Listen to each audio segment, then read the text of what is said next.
I got so much motherfucking design on right now. Break it down, bring it back, make it clap. I got 3 old thoughts, new block, where that thing. Bitches on my line, and you know.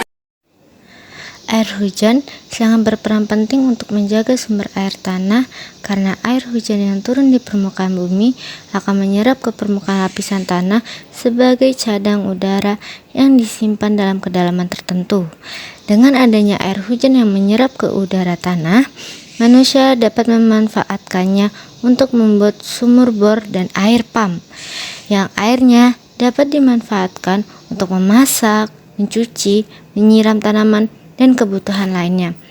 Ketika air hujan turun dari langit, akan membantu manusia merasakan hirupan udara yang lebih baik karena berbagai jenis kandungan polutan di udara akan dibersihkan oleh air hujan, sehingga kita akan merasakan kesegaran kembali ketika kita menghirup udara. Namun, air hujan dapat menimbulkan beberapa kerugian, antara lain curah hujan yang lebat atau terus-menerus dapat menimbulkan tanah longsor dan banjir, atau dapat mengganggu bahkan merusak pada proses pembungaan pada tanaman.